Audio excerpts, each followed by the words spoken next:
अयान की बात सुन सभी शॉक्ड हो गए। मीर अब्दुल्ला और कबीर अब्दुल्ला शॉक्ड हो गए। हानिया लड़खड़ा गई। उसकी आंखों से आंसू बहते जा रहे थे। आज उसे अपने इन आंसुओं से नफरत हो रही थी। वह अपने आंसू को बार बार रगड़ कर साफ कर रही थी, जिस वजह से उसके रूई जैसे गाल एकदम लाल पड़ चुके थे। अब्दुल्ला हवेली में दो फैमिली रहती थी, मीर अब्दुल्ला और कबीर अब्दुल्ला। मीर अब्दुल्ला के दो बेटे थे और एक बेटी थी। कबीर अब्दुल्ला के सिर्फ दो बेटे थे।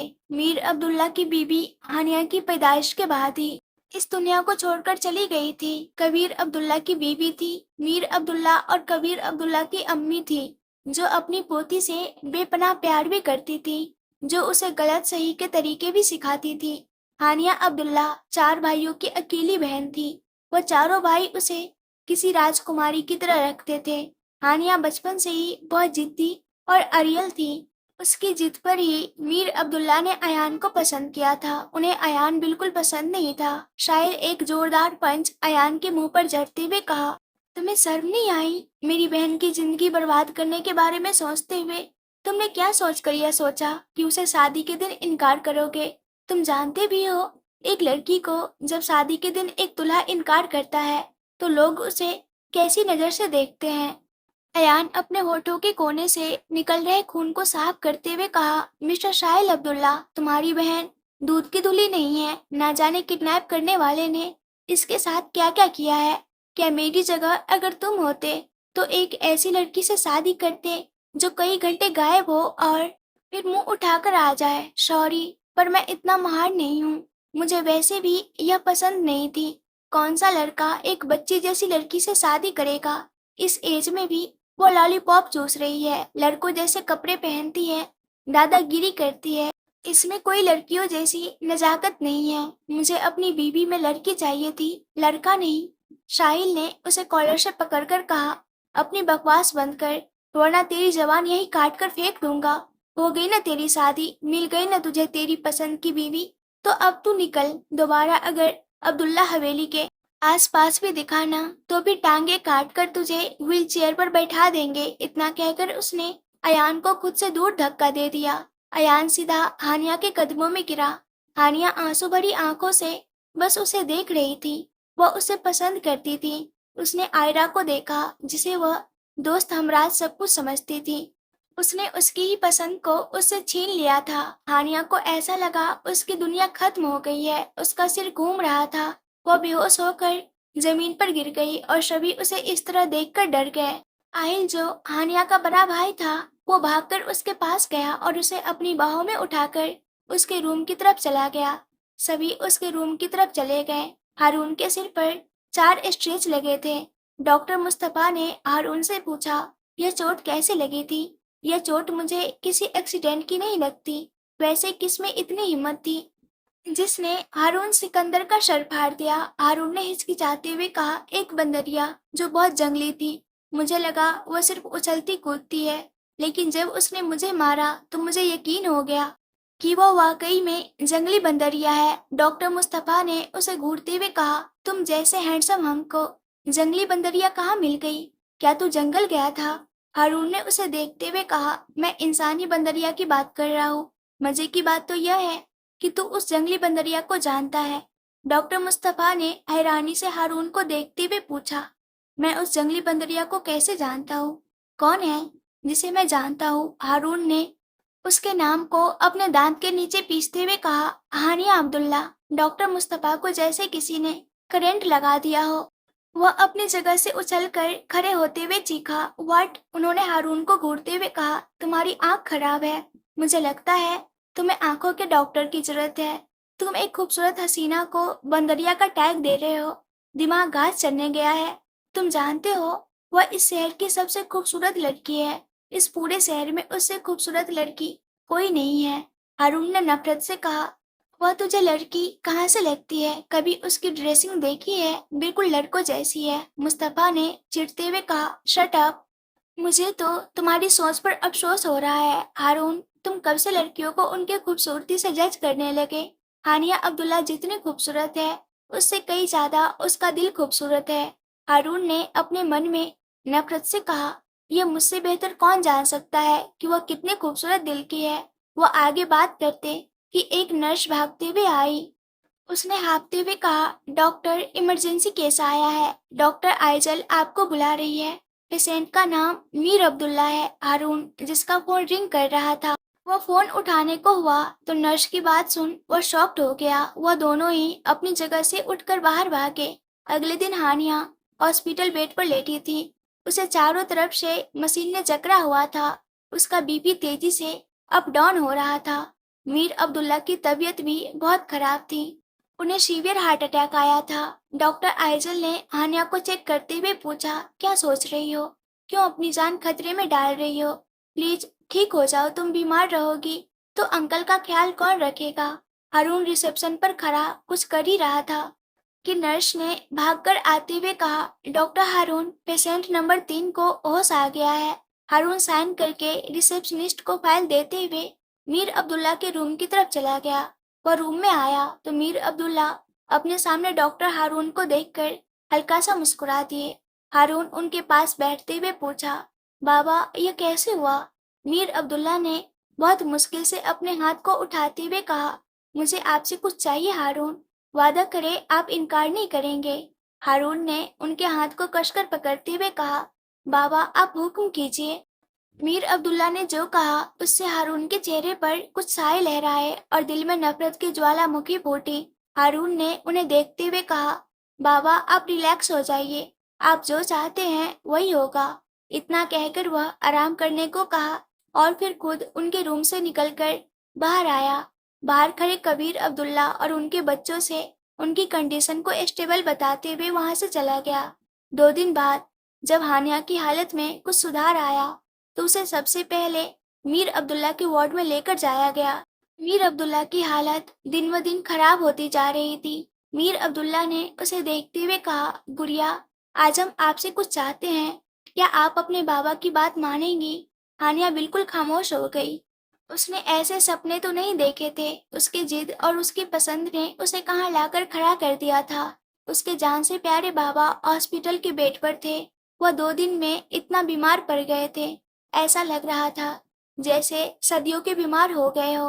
हानिया ने हाँ में गर्दन हिला दी तो मीर अब्दुल्ला ने उससे जो कहा उस पर यकीन करना उसके लिए बहुत मुश्किल था। वह इस वक्त ना नहीं कह सकती थी, ना रो सकती थी। वह बस हल्का सा मुस्कुरा सकी। उसे आज एहसास हुआ कि बेबसी क्या होती है।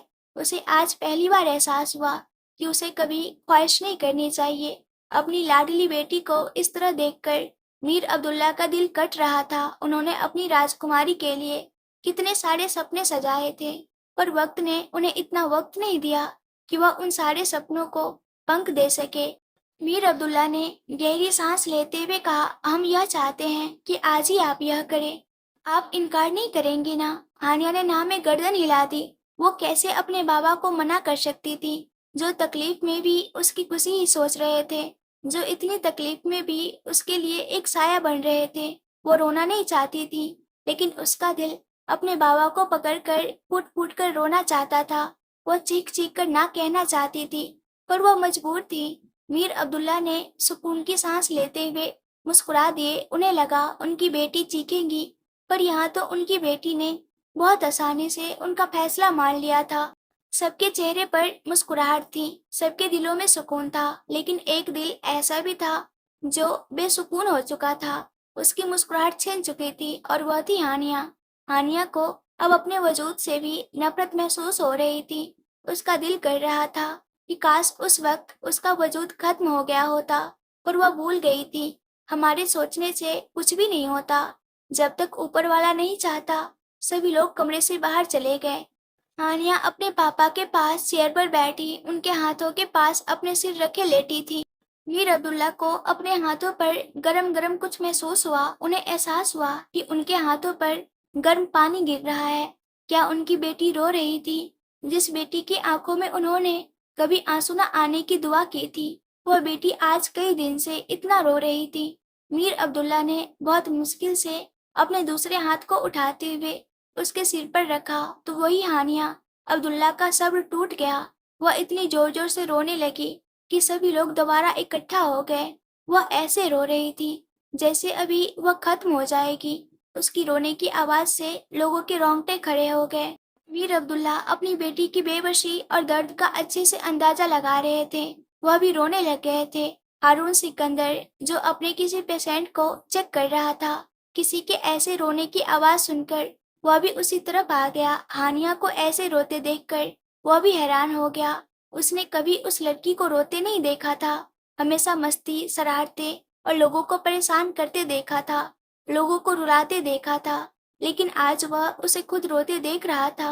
वह बहुत ज्यादा हैरान था, लेकिन कुछ सोचकर उसने धीरे से कहा, क्या ड्रामा है। बेचारे एक्टर भी इस ड्रामे को देख शॉक्ड हो जाएंगे। मेरा दिल कर रहा है इसके मुंह पर स्ट्रेचेस लगा दूं, ताकि इसका मुंह बंद हो जाए और मेरा हिसाब बराबर हो जाए। इतना कहकर वह वापस अपने पेशेंट को चेक करने चला गया।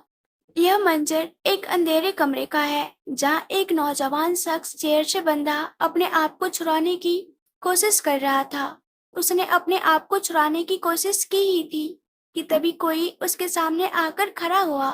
उस शख्स ने अपना सर उठाकर देखा तो उसका चेहरा पीला पड़ गया, क्योंकि उसके सामने हारून सिकंदर खड़ा था, जिससे वह पिछले कई महीनों से भाग रहा था।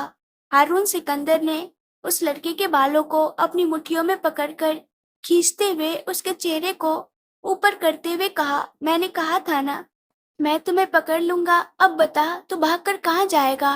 उस लड़के ने बेशर्मी से कहा, कहीं नहीं जाऊंगा, मैं तुमसे नहीं भाग रहा था। वह आगे कुछ बोलता, हारून सिकंदर ने एक जोरदार का थप्पड़ उसके गाल पर जड़ दिया। हारून ने दांत पीसते हुए कहा, मुझे झूठ बर्दाश्त नहीं। शमीर ने हारून सिकंदर को देखते हुए कहा, मैं झूठ नहीं बोलता। तुम्हें क्या लगता है मुझे यहाँ बंद करके मारने पीटने से तुम्हारी समीरा वापस आ जाएगी, या तुम पाक साफ हो जाओगे। हारून सिकंदर ने उसके जबड़े को कसकर दबोचते हुए कहा, आखिर तुमने हमारी जिंदगी में जहर क्यों घोला। तुमने समीरा से झूठ क्यों बोला। तुमने समीरा से क्यों कहा कि मेरा और हानिया का चक्कर चल रहा है। तुम तो जानते थे कि मैं समीरा से मोहब्बत करता हूँ।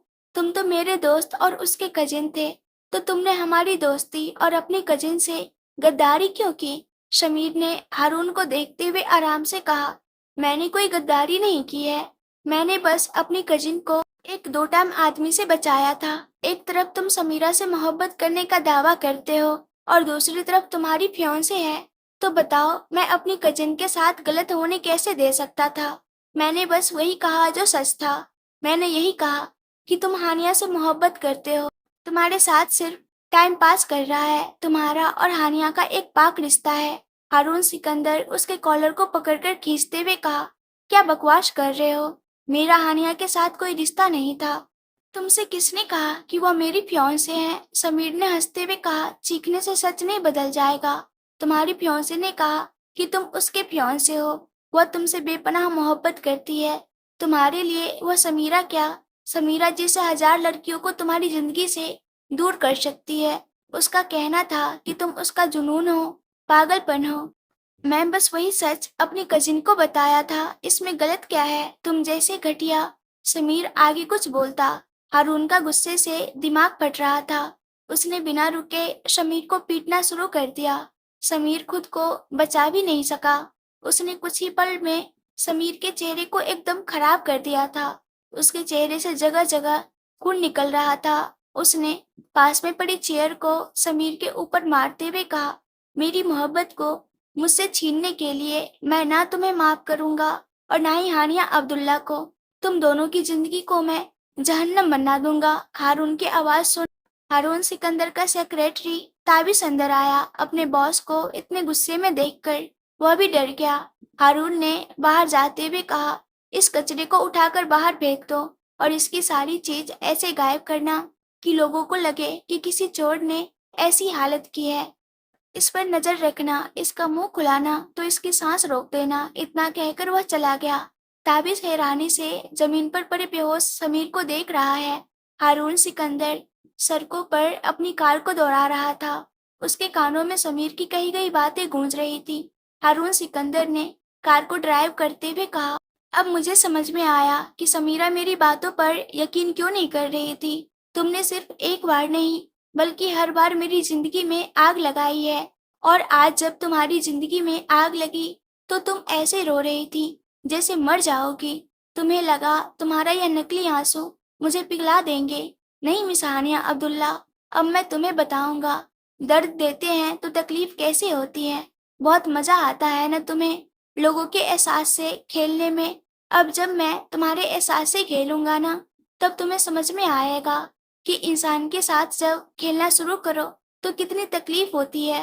उनकी फीलिंग के साथ खेलो तो कैसा महसूस होता है। मैं तुम्हें छोड़ूंगा नहीं मिस हानिया अब्दुल्ला। हारून सिकंदर की आंखों में खून झलक रहा था। उसका बस चलता तो वो हानिया सिकंदर के कई टुकड़े कर देता, लेकिन वह ऐसा नहीं कर सकता था। वह अपनी कार को फुल स्पीड में ड्राइव करके अपनी मंजिल की तरफ चला गया। ऐसी मंजिल जो एक नई कहानी लिखने वाली थी। एक नया सफर शुरू होने वाला था, सब कुछ बदलने वाला था, एक नई दास्तां का आगाज होने वाला था। हॉस्पिटल में हानिया खामोशी से अपने बाबा के साथ बैठी थी। उसके सामने दो लोग खड़े थे। उसके सामने एक शख्स बैठा अपने फोन में कुछ कर रहा था। कबीर अब्दुल्ला की बीबी साहिबा ने उसके ऊपर सुर्ख दुपट्टा डाला तो उसने अपनी आंखें बंद कर ली। कई आंसू उसके गालों पर आ गए। उसका निकाह की रस्म शुरू हुई। जैसे जैसे लफ्ज दोहराए जा रहे थे, वैसे वैसे उसका दिल तेजी से धड़क रहा था। काजी ने कहा, आपका निकाह हक मेहर 50 लाख रुपए तय पाया जाता है। क्या आपको यह निकाह कबूल है? हानिया रो रही थी। उसकी आवाज नहीं निकल रही थी। उसने अपने शादी के कितने ख्वाब देखे थे, लेकिन हकीकत बहुत डरावनी थी। उसने कभी नहीं सोचा था कि उसका निकाह हॉस्पिटल में होगा। उसे खामोश देख सामने बैठा उसका होने वाला शौहर उसे घूर रहा था। मीर अब्दुल्ला ने उसके हाथ पर अपना हाथ रखा तो अपनी घनी पलकें उठाकर अपने बाबा को देखने लगी। उसने नम आंखें और भरे गले से कहा, कबूल है। उसने 3 बार कबूल है कहा तो सभी ने उसे गले लगाया। उनका निकाह मुकम्मल हो गया था। सभी उठकर रूम से बाहर चले गए। हानिया खामोशी से सामने बैठे शख्स को देख रही थी। उसके लिए यह सब एक भयानक ख्वाब लग रहा था। तभी मशीन की आवाज तेज हुई। दोनों की नजर एक साथ मशीन पर गई तो हानिया चीख पड़ी, बाबा, 1 साल बाद अब्दुल्ला विला। यह मंजर अब्दुल्ला विला के बेहद खूबसूरत से बगीचे का है, जहाँ हर वक्त चहल पहल और शोर शराबा रहता है। अभी भी उस गार्डन में बहुत सारे बच्चों का शोर था, क्योंकि वहाँ सारे बॉय मिलकर क्रिकेट खेल रहे थे। उनको क्रिकेट खेलते देखकर एक बहुत खूबसूरत सी लड़की ने चीखते हुए कहा, ओह बंदरो, अकेले अकेले खेल रहे हो? हमको याद नहीं किया? हमने कितनी बार कहा है जब भी क्रिकेट हो तो हमें बुला लिया करे। जिसान अपने सामने खड़ी लड़की को देखकर अपने बगल में खड़े शान से मुंह बनाकर कहा, क्या यह कहीं की लॉर्ड गवर्नर है या अंबानी की खानदान की है जो हम इसके बिना खेल नहीं सकते? सामने खड़ी लड़की कोई और नहीं, हानिया अब्दुल्ला थी। उसने अपनी कमर पर हाथ रख दादी अम्मा की तरह अपने दोनों भाई को खूंखार नजरों से घूर रही थी, जैसे अभी अपनी आंखों से निकल जाएगी। जिसान ने मुंह बनाते हुए कहा, हानिया, आप अंदर जाइए। आपको नहीं लगता अगर दादी ने आपको हमारे साथ क्रिकेट खेलते देख लिया तो आपका गाल लाल कर देंगी? हानिया ने उसी तरह मुस्कुराते हुए हर लफ्ज को चबाते हुए कहा, जिसान लाला, आपको नहीं लगता आजकल आपकी जवान ज्यादा ही चलती है? आप क्या चाहते हैं कि हमारे गाल की जगह आपकी जवान लाल हो जाए? हमने कहा ना, हमें क्रिकेट खेलना है तो खेलना है, आप हमें रोक नहीं सकते। इस बार शान ने कहा, नहीं हानिया, आप क्रिकेट नहीं खेलेंगी। आप जब भी क्रिकेट खेलती है कोई न कोई नुकसान करती है, और अगर यह सब भी हम नज़रअंदाज कर दे तो आप चीटिंग बहुत करती है। हमें आपके साथ नहीं खेलना है। हानिया ने उसी तरह से मुस्कुराते हुए उनके हाथ से बैट लेते हुए कहा, हाँ तो आप भी खेलते खेलते सीखते हैं ना। शान लाला, आप पेट से सीख कर पैदा तो नहीं हुए थे, खेलते खेलते आप सीख पाए हैं, तो हमें भी खेलने दे प्लीज। इतना कहकर वह मासूम सा चेहरा बनाकर अपनी आंखें बार बार झपकाने लगी तो शान को उस पर तरस आने लगा। जिसान ने शान की आंखों को कवर करते हुए कहा, नहीं शान, आप इमोशनल ब्लैकमेल नहीं होंगे, यह हर बार यही करती है। शान ने कहा, ठीक है, लेकिन सिर्फ थोड़ा सा। हानिया बैट लेकर खुशी से उछलती हुई चीखी, हुर्रे। कुछ वक्त बाद लिविंग रूम। शान हानिया को अपनी गोद में उठाए लिविंग रूम में लेकर आया तो दादी ने हानिया को ऐसे देखकर कहा, हाय रब्बा, तुम उस टंडो ने मेरी नाजुक सी गुड़िया के साथ क्या किया है? दादी ने शान को घूरते हुए पूछा। अब मुंह में दही जमा के क्यों खड़े हो? बताओ, तुम सबने मेरी बच्ची के साथ ऐसा क्या किया है कि वो लंगड़ी हो गई? कितनी बार मैंने तुम सबको मना किया है कि उसे परेशान मत किया करो।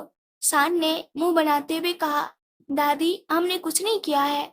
आपकी बच्ची को क्रिकेट खेलने का भूत चढ़ा रहता है। अब आपकी बच्ची ने बॉल की जगह अपने पैर को बैट मारी, तो इसमें हमारी क्या गलती है? दादी का रुख अब हानिया की तरफ था। उन्होंने हानिया को घूरते हुए कहा, यह हम क्या सुन रहे हैं गुड़िया? हमने आपको क्रिकेट खेलने से मना किया था ना? आप जानती है ना गुड़िया, आपको चोट लगती है तो हमें कितनी तकलीफ होती है। आप हमारे बेटे की आखिरी निशानी है। आप हमारे लिए किसी हीरे से कम नहीं है। क्यों आप हमें तकलीफ देती है? हानिया ने नजरें झुका ली तो दादी ने उसे अपने सीने में छुपा लिया तो वह मुस्कुरा दी। कबीर अब्दुल्ला ने लिविंग रूम में आते हुए कहा, हानिया, हारून की कॉल है, बात कर लीजिए। जहां कुछ वक्त पहले हानिया के चेहरे पर मुस्कुराहट थी, अब उसका चेहरा एकदम से वीरान हो चुका था। वह अपनी जगह से उठते हुए बोली, मुझे लगता है आपके हारून साहब काफी ढीठ इंसान हैं। क्यों हर रोज अपनी बेइज्जती कराते हैं? हमने कहा ना, हमें उनसे बात नहीं करनी, मतलब नहीं करनी। दादी गहरी सांस लेकर रह गई। पिछले 1 साल से यही चल रहा था। हारून हर सुबह और रात उसे कॉल करता, लेकिन वह उससे बात नहीं करती। हानिया अपनी जगह से उठी तो उसकी चीख निकल गई। वह सोफे पर गिरी तो दादी ने उसे जल्दी से संभालते हुए कहा, अपना पैर दिखाइए। हानिया ने पैंट ऊपर किया तो दादी ने सीने पर हाथ रखते हुए कहा, हाय रब्बा, यह कितना गहरा जख्म है। फोन की दूसरी तरफ हारून, जो रेस्ट रूम में बैठा था, उसने अपनी जगह से उठते हुए पूछा, क्या हुआ चाचू, वो ठीक तो है? कबीर साहब ने कहा, नहीं, वो ठीक नहीं है। उसने बैट से अपने पैर पर चोट लगा ली है, जिससे काफी गहरा जख्म हो गया है। हारून, फोन रखता हूँ, बाद में बात करूंगा। इतना कहकर उन्होंने फोन रख दिया। हारून अपने माथे को मसलते हुए कहा, यह लड़की कभी नहीं सुधर सकती। मैंने कितनी बार इसे मना किया है कि क्रिकेट नहीं खेलना है, लेकिन नहीं, इसने तो मेरी बात न मानने की कसम खा रखी है। वह अपने 2 उंगलियों से अपने माथे को मसल रहा था। उसका फोन रिंग हुआ तो उसने कॉल उठाते हुए कहा, हाँ बोलो अमल, क्या हुआ है? अमल ने कहा, हारून, हानिया कुछ बड़ा करने का सोच रही है। हारून के माथे पर कई सिकन आई। उसने सर्द लहजे में पूछा, मतलब? अमल ने परेशान होते हुए कहा, उसने आपसे अलग होने का फैसला किया है। हारून की आंखें पल में सुर्ख हो गई थी। उसने बिना कुछ कहे फोन को कट करते हुए कहा, इतनी जल्दी नहीं हानिया बीबी, अभी तो बहुत से हिसाब बाकी है। इतना कहकर उसने अपने असिस्टेंट को कॉल लगाते हुए कहा, इंडिया की टिकट बुक करो, मैं वापस इंडिया जा रहा हूँ। ताबिश ने हैरान होते हुए कहा, बॉस, आप इंडिया कैसे जा सकते हैं? हारून के माथे पर शिकन बढ़ गई। उसने अब की बार शिगार को सुलगाए हुए कहा, क्यों, इंडिया तुम्हारे बाप का है जो तुम मुझसे ऐसे पूछ रहे हो?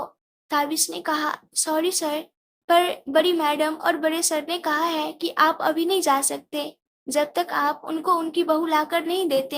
हारून ने चिढ़ते हुए कहा, तुम मेरे वफादार हो या बाबा के, जब देखो उनका गुणगान गाते रहते हो। ताबिश ने मुंह बनाते हुए कहा, मैंने तो बस, वह कुछ कहता। हारून ने कहा, मुझे बकवास नहीं सुननी है, टिकट बुक करो, लेकिन किसी को नहीं मालूम होना चाहिए कि मैं इंडिया जा रहा हूँ। मामा बाबा कुछ पूछेंगे तो कह देना कि इमरजेंसी सर्जरी के लिए दुबई गया हूँ, अंडरस्टैंड?